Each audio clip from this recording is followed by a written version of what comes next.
हा ब्लॉकुरा इटर्निटीचा contract address आहे. हा आपल्या ट्रस्ट वॉलेटमध्ये प्रत्येकाने ज्यांना हे हवे आहेत कॉईन घ्यायचे आहेत त्यांनी किंवा रॉयल मिंटमध्ये ज्यांना काम करायचं आहे त्यांनी किंवा ICOमध्ये ज्यांना हे टोकन घ्यायचे आहेत, हा ब्लॉकचेनचा टोकन आहे येणार आहे आपल्या. तर तो इटर्निटी $1 ICOमध्ये लॉन्चिंग होतो आहे. आज उद्या रेफरन्स लिंक पण त्याची भेटेल, ती घेऊन तुम्ही ते खरेदी करू शकताय. तर आता सध्या काय करायचं आहे, हा कॉन्ट्रॅक्ट ॲड्रेस आपल्या ट्रस्ट वॉलेट किंवा तुमचं कोणतंही वॉलेट असेल त्या वॉलेटमध्ये ॲड करायचं आहे. ठीक आहे.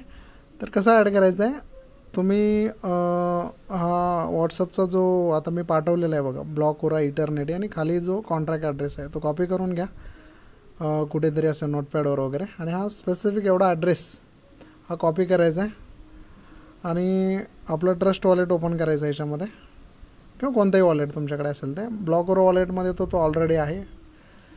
साइन इन केल्यानंतर इकडे तो दिसत नाही, जसं BSCL पॅन आपण ॲड केला. ठीक आहे. तसं आता इथे खाली एकदम आला ना तुम्ही, मॅनेज क्रिप्टो म्हणून ऑप्शन आहे बघा. मॅनेज क्रिप्टोला क्लिक केला.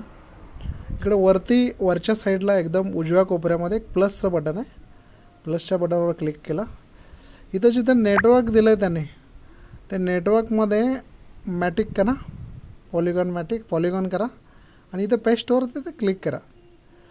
तो सगळे डिटेल ऑटोमॅटिक घेईल. ब्लॉकुरा इटर्निटी कॉईन. ठीक आहे. 8 डेसिमलचा याला इम्पोर्ट करायचा आहे. इम्पोर्ट केल्यानंतर तो आपल्या ट्रस्ट वॉलेटमध्ये ॲड होऊन जाईल. एवढं सिम्पल टास्क आहे, तेवढं सगळ्यांनी करून घ्या.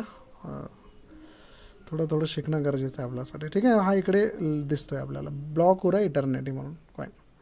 ठीक आहे. बाकी कॉईन कसे खरेदी करायचे किंवा घ्यायचे किंवा नाही घ्यायचे, का घ्यायचे, कशासाठी, बऱ्याच तुम्ही मीटिंग बघितलं असेल नसाल मला माहीत नाही, पण माझा व्ह्यू, मला काय वाटतं, मी काय करणार आहे किंवा काय त्याचं खरंच एक्झॅक्ट घेतलं तर फायदा होईल, काय होईल, याच्यावर एक सविस्तर आपण बोलूया नंतर. ठीक आहे. थँक्यू.